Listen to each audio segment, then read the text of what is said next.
మత్స్యకారుల జీవితాల్లో వెలుగులు నింపేందుకు ఎన్డీఏ ప్రభుత్వం వెన్నంటే ఉంటుందని సీఎం చంద్రబాబు పేర్కొన్నారు. ఎన్ని ఇబ్బందులు ఉన్నా వారి సమస్యలను పరిష్కరిస్తామని చెప్పారు. ప్రభుత్వం బాధ్యతగా ఉండి ప్రజల ఆదాయం పెంచి వారి జీవన ప్రమాణాలను మెరుగుపరచాలని చంద్రబాబు వ్యాఖ్యానించారు. శ్రీకాకుళం జిల్లా ఎచ్చెర్ల నియోజకవర్గం బుడగట్లపాలెంలో నిర్వహించిన కార్యక్రమంలో మత్స్యకారుల సేవ పేరుతో మత్స్యకార భరోసా పథకానికి ముఖ్యమంత్రి చంద్రబాబు నాయుడు శ్రీకారం చుట్టారు. ఏప్రిల్ 15 నుంచి జూన్ 14 వరకు వేట విరామ సమయానికి సంబంధించి భృతి కింద ఒక్కో కుటుంబానికి ఇచ్చే మొత్తాన్ని 10,000 నుంచి 20,000కు పెంచారు. ఇందులో భాగంగా మొత్తం 1,29,178 కుటుంబాలకు 20,000 రూపాయల చొప్పున 259 కోట్ల మొత్తాన్ని లబ్ధిదారుల ఖాతాల్లో చంద్రబాబు జమ చేశారు. అంతకుముందు చంద్రబాబు బుడగట్లపాలెంలోని కొత్తమ్మ తల్లిని దర్శించుకున్నారు. అనంతరం మత్స్యశాఖ స్టాళ్లు పరిశీలించిన ముఖ్యమంత్రి బుడగట్లపాలెంలో మత్స్యకారులతో మాట్లాడారు. స్థానికుల సమస్యలు, పేదల కష్టాలు చూశారని సీఎం చంద్రబాబు పేర్కొన్నారు. రాత్రి వేళ మత్స్యకారులు సముద్రంలోకి వెళ్తున్నారని చెప్పారు. కొందరు బోట్ల ద్వారా జాలర్ల సగం ఆదాయం కాజేస్తున్నారని తెలిపారు. టీడీపీ ప్రభుత్వం వచ్చిన తర్వాతే జాలర్ల దశ దిశ మారిందన్నారు. మత్స్యకార గ్రామాలు ఒకే మాటపై ఉండి కట్టడిగా ఉంటారని వివరించారు. వెనుకబడిన వర్గాల కోసం మరిన్ని కార్యక్రమాలు చేపడతామని చంద్రబాబు వెల్లడించారు. మత్స్యకారుల జీవితాల్లో వెలుగు నింపేందుకు ఎన్డీఏ మీ వెంటే ఉంటుంది. గత ప్రభుత్వ హయాంలో 10 లక్షల కోట్లు అప్పులు చేశారు. గతంలో తీసుకువచ్చిన రుణాలతో ఏం చేశారో లెక్కలు కూడా లేవు. ఎన్ని ఇబ్బందులు ఉన్నా మీ సమస్యలు పరిష్కరిస్తామని అన్నారు. 26 జిల్లాల్లో తక్కువ తలసరి ఆదాయం శ్రీకాకుళం జిల్లాదే అని చంద్రబాబు తెలిపారు. శ్రీకాకుళం జిల్లాలో తెలివితేటలు, నాయకత్వానికి కొదవలేదని, వనరులు ఉన్నా ఈ జిల్లా వెనుకబడి ఉంది. నదులు, సముద్ర తీరం, గనులు, హైవేలు ఎక్కువున్నాయి. జిల్లాను బాగు చేసే వరకు మళ్లీ వస్తా, మీకు అండగా ఉంటాను అని తెలిపారు. నేను కూడా బటన్ నొక్కవచ్చు, కానీ మీ కష్టాలు తెలుసుకునేందుకే స్వయంగా మీ దగ్గరికే వచ్చానని అన్నారు. ప్రభుత్వం బాధ్యతగా ఉండి ప్రజల ఆదాయం పెంచి వారి జీవన ప్రమాణాలను సర్కార్ మెరుగుపరచాలి అని చంద్రబాబు వ్యాఖ్యానించారు. ఈరోజు మత్స్యకారుల ఫ్యామిలీలో 69,000 మందికి పింఛన్లు ఇస్తున్నాం. ఈ విషయం కూడా మీరు గుర్తుపెట్టుకోవాల్సిన అవసరం ఉంది. 4,000 రూపాయలు ఒకప్పుడు ఎన్టీ రామారావు గారు 30 రూపాయలతో ప్రారంభించారు. నేను వస్తానే దాన్ని 75 రూపాయలు చేశాను. ఆ తర్వాత మళ్ళీ సీఎం అయిన తర్వాత 200 రూపాయలని 2,000 రూపాయలు చేశాం. ఇప్పుడు 3,000 నుంచి ఒకేసారి 4,000 రూపాయలు చేసిన పార్టీ ఎన్డీఏ. అదే మరి లీటర్ డీజిల్కి 9 రూపాయలు సబ్సిడీ ఇస్తున్నాం. ఇంకో పక్క 23,062 బోట్లకి డీజిల్ కింద సంవత్సరానికి 50 కోట్లు ఇస్తున్నాం. ఇంకా పెంచాలి చూస్తే పెంచుతాం. నేను ఇప్పుడు చూశాను, నన్ను కొన్ని విషయాలు అడిగారు. అవన్నీ మీరు చూస్తే ఇవన్నీ కూడా ఆర్గనైజ్డ్గా చేస్తే మీ ఖర్చు తగ్గుతుంది. నేను మా డిపార్ట్మెంట్కి ఆదేశాలు ఇస్తున్నా. మత్స్యకారుల జీవితాల్లో వెలుగు రావాలంటే, అందరితో సమానంగా మీరు బాగుపడాలంటే ప్రత్యేకంగా మీకు ఏం చేయాలనో ఒక ప్రణాళిక తయారు చేసి ఆ ప్రణాళిక అమలు చేసే బాధ్యత మేము తీసుకుంటామని చెప్పి మీ అందరికీ హామీ ఇస్తున్నా. దీనికోసం 9 షిప్పింగ్ హార్బర్లు నిర్మాణం చేస్తున్నాం. 1,991 కోట్ల రూపాయలు ఖర్చు పెడుతున్నాం. ఇక్కడుండి బుడగట్లపాలెం మీ అందరికీ హామీ ఇస్తున్నా. 1 సంవత్సరం లోపల పూర్తి చేసి మళ్ళీ మీకు అందరికీ ఒక బాధ్యతగా తీసుకుంటాం. దీన్ని ఒక సవాలుగా తీసుకుంటాం. ఆ తర్వాత ఇక్కడ ఇంకొక విషయం కూడా చెప్తున్నా. ఇక్కడ మీకే బోట్లు కొనిచ్చి అవసరమైతే మీ గ్రామాన్ని ఒక సెంటర్గా తీసుకుని ఒక ఎకనామిక్ యాక్టివిటీకి ఆర్థికంగా ఎట్లా ముందుకు పోవాలో అన్ని కూడా ఇక్కడ ఏర్పాట్లు చేస్తాం. తిరుపతి జిల్లా చిన్నగొట్టిగల్లు మండలం దాసరిగూడెం గ్రామానికి చెందిన 72 ఏళ్ల ఆర్ సిద్దయ్య అనే వ్యక్తి ఏనుగుల దాడిలో దుర్మరణం చెందాడు. సిద్దయ్య మృతికి ఏపీ ఉప ముఖ్యమంత్రి పవన్ కళ్యాణ్ సంతాపం తెలిపారు. కుటుంబ పెద్దను పోగొట్టుకున్న వారి కుటుంబ సభ్యులకు ప్రగాఢ సానుభూతి వ్యక్తం చేశారు. ఈ క్లిష్ట సమయంలో ఆ కుటుంబానికి రాష్ట్ర ప్రభుత్వం తరపున 10 లక్షల రూపాయల పరిహారం ఇస్తున్నట్లు ప్రకటించారు.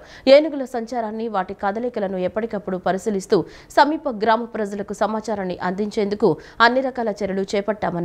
భవిష్యత్తులో ప్రజలకు వన్యప్రాణుల నుంచి ఎలాంటి ప్రమాదాలు తలెత్తకుండా చర్యలు తీసుకోవాలని సంబంధిత అధికారులను పవన్ కళ్యాణ్ ఆదేశాలు జారీ చేశారు. గత 5 ఏళ్లు జగన్మోహన్ రెడ్డి తుగ్లక్ పాలన సాగించారని ఏపీ పురపాలక పట్టణాభివృద్ధి శాఖ మంత్రి పి నారాయణ విమర్శించారు. అమరావతిలో 64,000 కోట్లతో అభివృద్ధి పనులు పునఃప్రారంభిస్తున్నామని, మరో 3 ఏళ్లు రాజధాని నిర్మాణ పనులు పూర్తి చేస్తామని స్పష్టం చేశారు. గత 5 ఏళ్లు జగన్మోహన్ రెడ్డి తుగ్లక్ పాలన సాగించారని ఏపీ పురపాలక పట్టణాభివృద్ధి శాఖ మంత్రి పి నారాయణ మండిపడ్డారు. గత ప్రభుత్వం రాష్ట్ర అభివృద్ధిని పూర్తిగా గాలికొదిలేసిందని విమర్శించారు. అమరావతిలో 64,000 కోట్లతో అభివృద్ధి పనులు పునఃప్రారంభిస్తున్నట్లు తెలిపారు. మరో 3 ఏళ్లలో రాజధాని నిర్మాణ పనులు పూర్తి చేస్తామని స్పష్టం చేశారు. భూముల విలువ పెరగాలంటే మనుషులు రావాలని, స్మార్ట్ ఇండస్ట్రీస్ పెరగాలని అన్నారు. రానున్న 50 సంవత్సరాలను దృష్టిలో ఉంచుకుని ఇంటర్నేషనల్ ఎయిర్పోర్ట్, స్పోర్ట్స్ సిటీని ఏర్పాటు చేయాలని సీఎం చంద్రబాబు భావించారు తెలిపారు. అందుకు 8,000 ఎకరాల భూమి అవసరమవుతుందని వివరించారు. అమరావతి నిర్మాణానికి మరికొంత భూమి అవసరమని, ఇందుకోసం ల్యాండ్ అక్విజిషన్, ల్యాండ్ పూలింగ్ విషయంలో భూ యజమానులతో చర్చిస్తున్నామని నారాయణ వెల్లడించారు. 17 చదరపు కిలోమీటర్లో క్యాపిటల్ సిటీని డిజైన్ చేశాము. 34,000 ఎకరాలు రైతులు కేవలం 58 రోజుల్లో ఇచ్చారు. వాళ్ళకి మాట ఇచ్చిన ప్రకారం అక్కడ ఇన్ఫ్రాస్ట్రక్చర్ ఈరోజు డెవలప్ చేస్తున్నాం 64,000 కోట్ల రూపాయలతో. వాళ్ళ భూముల విలువ పెరిగినాయి. అయితే ఆ భూముల విలువ నిలవాలంటే అక్కడ మనుషులు రావాలి. మనుషులు రాకుండా భూమి విలువ నిలవదు. సో మనుషులు రావాలంటే స్మార్ట్ ఇండస్ట్రీస్ రావాలి. ఐటీ ఇండస్ట్రీస్, అటువంటి స్మార్ట్ ఇండస్ట్రీస్ అంటే నాన్ పొల్యూటెడ్ ఇండస్ట్రీస్. అదేవిధంగా నాన్ పొల్యూటెడ్ ఇండస్ట్రీస్ రావాలంటే ఇంటర్నేషనల్ ఎయిర్పోర్ట్ ఉండాలి. ఇంటర్నేషనల్ ఎయిర్పోర్ట్ రాకుంటే విదేశాల నుంచి ఎవరు రారు. ముఖ్యమంత్రిగా రాబోయే 50 సంవత్సరాలు దృష్టిలో పెట్టుకుని ఏ రైతులైతే ల్యాండ్ ఇచ్చారో వాళ్ళ భూమి విలువ నిలవాలి, పెరగాలనే ఉద్దేశంతో ఒక ఇంటర్నేషనల్ ఎయిర్పోర్టు, ఒక స్మార్ట్ సిటీ, అదేవిధంగా ఒక స్పోర్ట్స్ సిటీ కట్టమని ఆదేశించారు. అయితే మన దగ్గర ల్యాండ్ లేదు. దానికోసం ల్యాండ్ పుల్లింగ్కి పోవాలా, ల్యాండ్ అక్విజిషన్ పోవాలనే దాంతో ప్రజల అభిప్రాయం తీసుకోమన్నాం. నిన్న ఎమ్మెల్యే గారు భాష్యం ప్రవీణ్ గారు ఒక 3 విలేజ్ల్లో, అంటే దాదాపు 8,000 ఎకరాలు విలేజ్లో గ్రామ మీటింగ్ పెట్టారు. అందరూ ఏకకంఠంతో మేము ల్యాండ్ పుల్లింగ్కి ఇస్తాము, ల్యాండ్ అక్విజిషన్ కాదని ఇచ్చారు. ఆ విధంగా యాక్చువల్గా ప్రజల యొక్క అభిప్రాయం తీసుకొని, ఆ యొక్క ల్యాండ్స్ ఓనర్స్ యొక్క అభిప్రాయం తీసుకొని ల్యాండ్ అక్విజిషన్, ల్యాండ్ పుల్లింగ్ అనే వాళ్ళకి ల్యాండ్ పుల్లింగ్ తీసుకుంటాం. రాష్ట్రంలో ఎప్పుడూ చూడని ప్రగతి, సంక్షేమం సాగుతుందని మంత్రి అనగాని ప్రసాద్ పేర్కొన్నారు. ఇది చూసి వైఎస్ జగన్మోహన్ రెడ్డికి కడుపు మండుతోందన్నారు.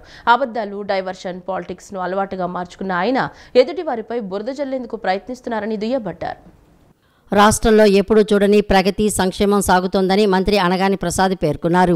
ఇది చూసి వైఎస్ జగన్మోహన్ రెడ్డికి కడుపు మండుతోందని అన్నారు. తమ ప్రభుత్వంలో చట్టం తన పని తాను చేసుకుపోతోందని అనగాని సత్యప్రసాద్ స్పష్టం చేశారు. ఓ యువతిని వేధించిన అధికారులను జగన్ వెనకేసుకొస్తున్నారని అనగాని మండిపడ్డారు. తప్పు చేసిన వారు పిఎస్ఆర్ అయినా, పెద్దిరెడ్డి అయినా శిక్ష తప్పదని అన్నారు. కల్తీ మద్యాన్ని విక్రయించి తమదే మంచి విధానమని చెప్పుకోవడం జగన్ రెడ్డికే చెల్లిందని వ్యంగ్యాస్త్రాలు సంధించారు. తప్పుడు కేసులు, తప్పుడు సాక్ష్యాలు సృష్టించడంపై గతంలో కోర్టులు అనేక మార్లు మీకు, మీ ప్రభుత్వానికి మొట్టికాయలు వేసిన సంగతి మర్చిపోయారా అని ప్రశ్నించారు.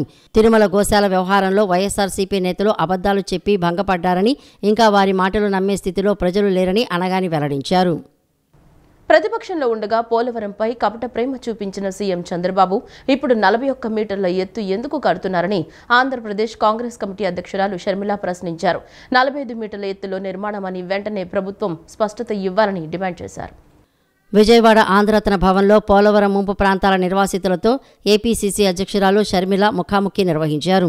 ఈ సందర్భంగా ఆమె మాట్లాడుతూ పోలవరం ప్రాజెక్టుకి గిరిజనులు భూములు ఇచ్చారని, 1.06 లక్షల కుటుంబాల త్యాగఫలం పోలవరమని అన్నారు. అటువంటి నిర్వాసితులకు ఇప్పటికీ న్యాయం చేయలేదని ఆవేదన వ్యక్తం చేశారు. 45.7 మీటర్ల ఎత్తు ప్రాజెక్టును 41.15 మీటర్లకు కుదించారని, ఎత్తు తగ్గించి ఆర్ఆర్ ప్యాకేజీలో చీలిక తెచ్చారని మండిపడ్డారు. ముంపు ప్రాంత బాధితుల సంఖ్యపై మళ్లీ సర్వే చేయాలని అన్నారు. పోలవరం ప్రాజెక్టును బీజేపీ నిర్వీర్యం చేసిందని, ఏపీ 25 మంది ఎంపీలలో ఒక్కరు కూడా నోరు విప్పలేదని అన్నారు. పోలవరం విషయంలో జగన్, బాబు, బీజేపీ అంతా దుర్మార్గులేనని ఆరోపించారు. అసలు ఇది పోలవరం కాదు, ఇది ఒక లిఫ్ట్ ఇరిగేషన్ అవుతుంది, ఇది ఒక బ్యారేజ్ అవుతుంది అని ఒక్కరంటే ఒకరు ఏ పార్టీ నుంచి కూడా, తెలుగుదేశం, జనసేన, వైసీపీ, ఒక్కరంటే ఒకరు ఒక రాజ్యసభలో కానీ, ఒక లోక్సభలో కానీ ఒక్క ఎంపీ కూడా దీన్ని ఖండించలేదు.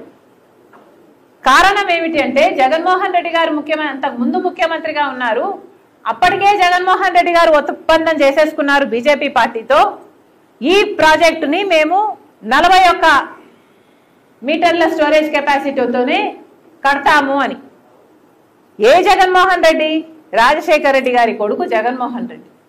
జగన్మోహన్ రెడ్డి గారు స్పష్టంగా చెప్పిన విషయము పోలవరం ప్రాజెక్టే కాదు, జలయజ్ఞంలో ఉన్న అన్ని ప్రాజెక్టులు రాజశేఖర రెడ్డి గారి కల కాబట్టి అధికారం లేకొచ్చిన 6 నెలలకే మేము అన్ని ప్రాజెక్టులు పూర్తి చేస్తాము, అది కూడా 6 నెలల్లో పూర్తి చేస్తాము అని నవరత్నాలలో పెట్టి మరి చెప్పారు జగన్మోహన్ రెడ్డి గారు.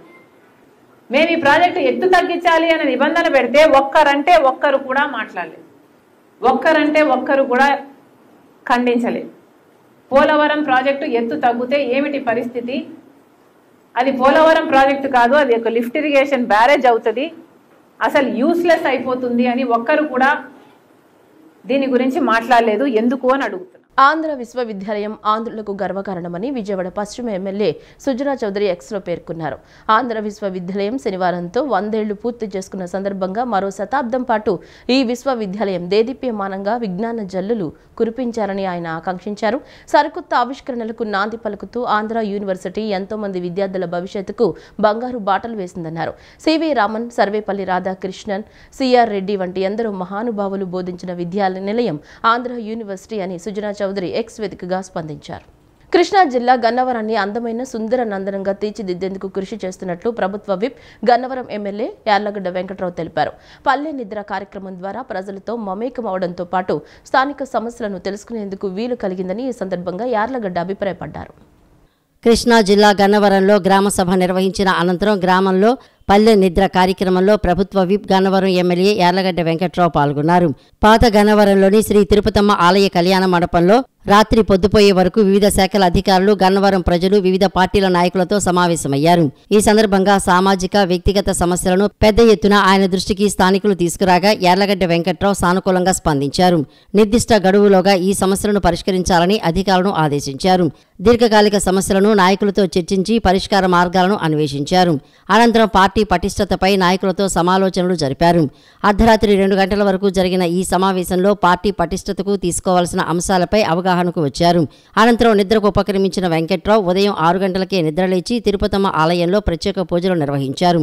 ఆలయ నిర్వాహకులు జాస్తి శ్రీధర్ అమ్మవారి శేషవస్త్రాన్ని, చిత్రపటాన్ని యార్లగడ్డకు బహుకరించారు. అల్పాహారం ముగించుకున్న అనంతరం పెద్ద సంఖ్యలో వచ్చిన స్థానికులు పలు సమస్యలను ఆయన వద్ద లేవనెత్తగా వాటి పరిష్కారానికి చర్యలు తీసుకోవాలని అధికారులను ఆదేశించారు.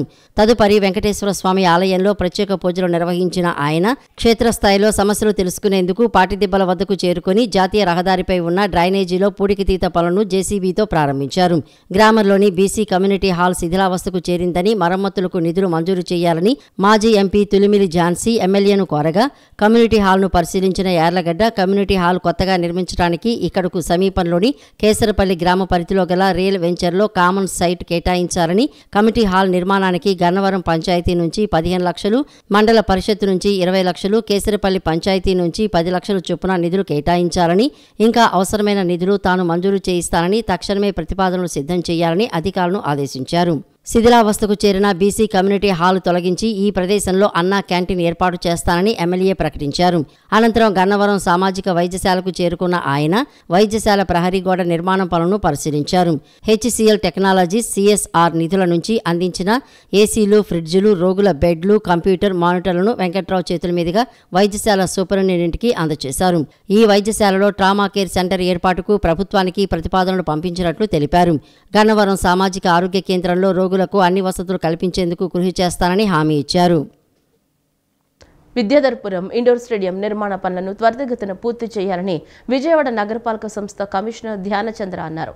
Nizam gate outfall drain, RTC workshop రోడ్డులో నూతనంగా నిర్మిస్తున్న అవుట్ఫాల్ డ్రైన్ను క్షేత్రస్థాయిలో పరిశీలించి జరుగుతున్న డీసిల్టింగ్ పనులు పూర్తి చేయాలని ఆదేశాలిచ్చారు.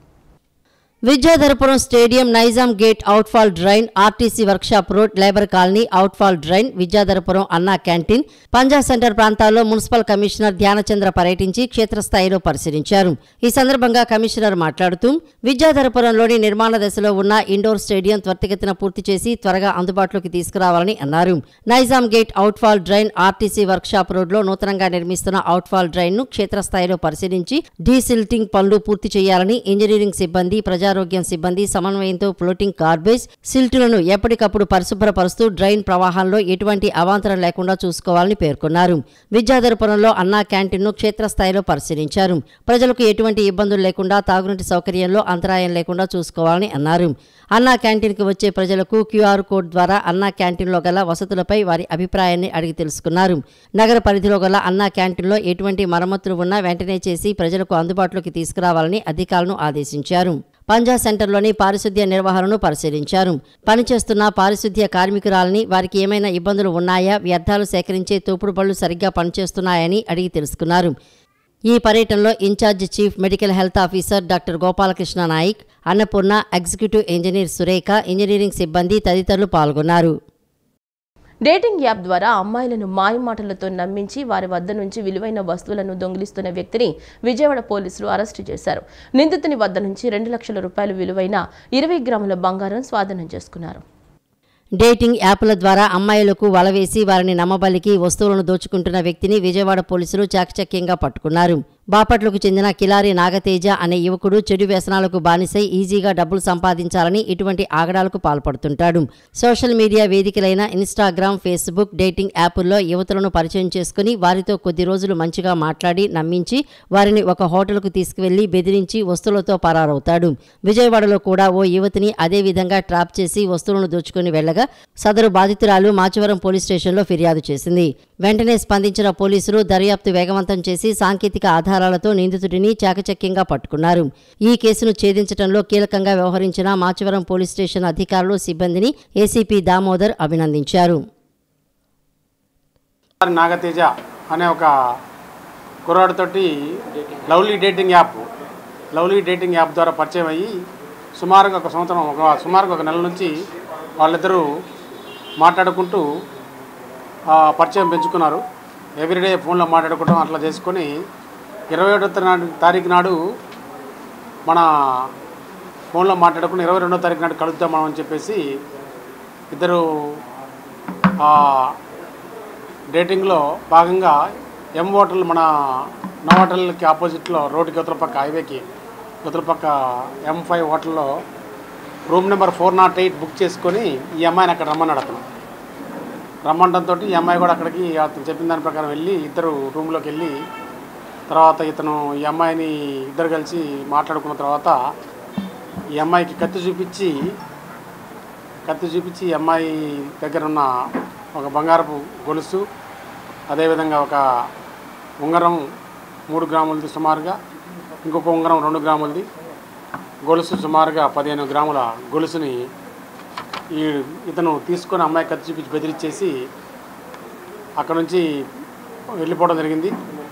అయిన తర్వాత అతను తీసుకొని అమ్మాయి బాత్రూమ్కి వెళ్ళడంతో ఇతను పారిపోవడం జరిగింది. దాని మీదట అమ్మాయి కంప్లైంట్ ఇవ్వడంతో ఇమీడియట్లీ మన మాచవరం సిఐ గారు కానివ్వండి, మన శంకర్ ఎస్ఐ, శ్రీనివాస్ ఎస్ఐ, తర్వాత అమ్మాయి దుర్గా భవాని, ఈ క్రైమ్ స్టాఫ్, మన డీసీపీ గారి యొక్క ఉత్తర్వుల మేరకు సిపి గారు ఎప్పటికప్పుడు మానిటర్ చేస్తూ ఎవరైనా సరే డేటింగ్ యాప్లో కానివ్వండి, ఎనీ వాట్సాప్లో కానివ్వండి అన్నెసెసరీ ఇన్ఫర్మేషన్ పాస్ చేయటం, లేకపోతే ఈజీగా వాళ్ళతో యాక్సెస్ కావటం, లేకపోతే పరిచయం లేని వ్యక్తులతో తొందరగా మింగిల్ అయిపోవటం, వాళ్ళు చెప్పే మాయమాటలు పడిపోవటం, ఇలాంటి వలన లేడీస్ లైఫ్ స్పాయిల్ అయిపోతుంది. కాబట్టి దయచేసి ఈ అమ్మాయిలు ఎవరు కూడా ఇలాంటి వాటికి లొంగకుండా 1-2 సార్లు అంత ఎడ్యుకేటెడ్ పీపుల్ అయి ఉండి చదువుకొని జాబ్ చేస్తూ ఉండి అలాంటి ఇవన్నీ తెలిసి కూడా టీవీలలో వస్తున్నాయి, పేపర్లలో వస్తున్నాయి, సినిమాలలో వస్తున్నాయి, ఇలాంటి ఇన్సిడెంట్లు జరుగుతున్నాయని చెప్పినా కూడా even though number of people ఇటువంటి వాటికి మోసపోతూ ఉన్నారు.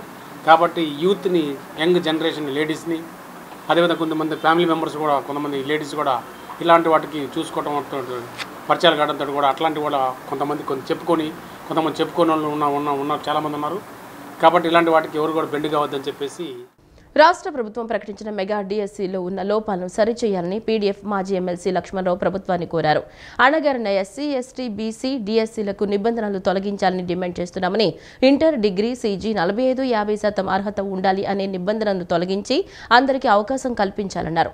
విజయవాడ ఎంబీవీకే భవన్లో నిర్వహించిన మీడియా సమావేశంలో మాట్లాడిన ఆయన అభ్యర్థులకు న్యాయం చేయాలని కోరుతున్నామన్నారు.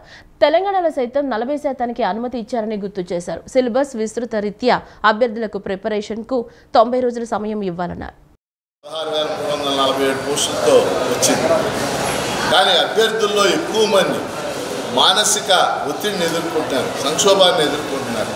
దాదాపు 60 నుంచి 70 వేల మంది అభ్యర్థులు ఈ పరీక్ష రాయడానికి ఉపయోగం లేకుండా అయిపోయే పరిస్థితి ఏర్పడింది.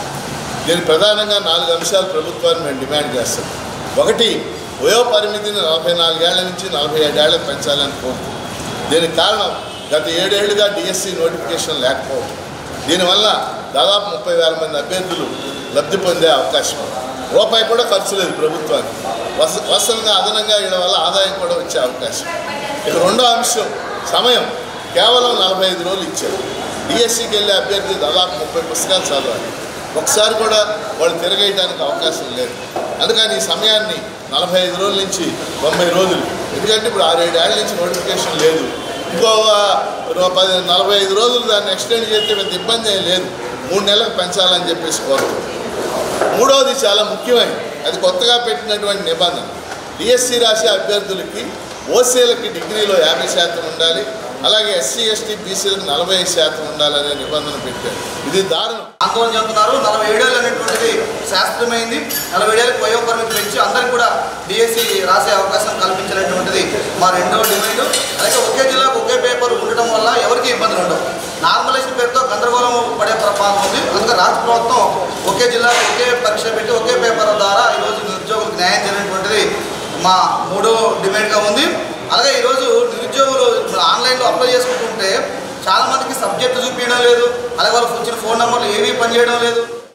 విజయవాడ భారతీనగర్ మెయిన్ రోడ్లోని డాక్టర్ షబానాస్ వెల్నెస్ క్లినిక్లో నేడు ఉచిత వైద్య శిబిరం నిర్వహిస్తున్నట్లు డాక్టర్ షబానా తెలిపారు. ఈరోజు ఉదయం 9 గంటల నుంచి సాయంత్రం వరకు వైద్య శిబిరం ఉంటుందని, ప్రజలు అపాయింట్మెంట్ తీసుకుని తమకు అనువైన సమయంలో ఎప్పుడైనా రావచ్చని అన్నారు. డాక్టర్ షబానాస్ వెల్నెస్ క్లినిక్ ఆరోగ్యానికి సాంప్రదాయ మరియు ఆధునిక విధానాల యొక్క ప్రత్యేకమైన మిశ్రమాన్ని అందిస్తుందన్నారు. హోమియోథెరపీ, ఫిజియోథెరపీ, హిజామా, ఆక్యుపంక్చర్, కాస్మెటాలజీ మరియు పోషక మద్దతును మిళితం చేసే దాని సమగ్ర విధానం ద్వారా శరీరం, మనస్సు మరియు ఆత్మకు సమగ్ర సంరక్షణను అందిస్తుందన్నారు. డాక్టర్ షబానాస్ వెల్నెస్ క్లినిక్లో మేము రేపు దట్ ఈస్ 27th ఏప్రిల్ ఒక మెడికల్ హెల్త్ చెకప్ క్యాంప్ చేస్తున్నాము. అంటే మీరు ఎండలో వచ్చి గంట అక్కడ వెయిట్ చేయవసరం లేదు. మీకు ఫోన్ నెంబర్ ఇస్తున్నాము. ఆ ఫోన్ నెంబర్లో మీరు ఫోన్ చేసి మీ పేరు రిజిస్టర్ చేసుకోవచ్చు.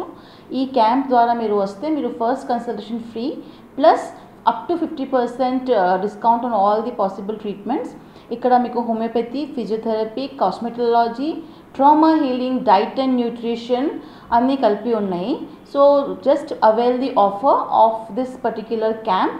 మీరు రావసరం లేదు, వెయిట్ చేయవసరం, జస్ట్ ఫోన్ చేసి మిమ్మల్ని రిజిస్టర్ చేసుకొని మీ కంఫర్టబుల్ టైంలో వచ్చి మీరు అటెండ్ అవ్వచ్చు ఈ క్యాంప్. ఈ వార్తలు ఇంతటితో సమాప్తం. నమస్కారం.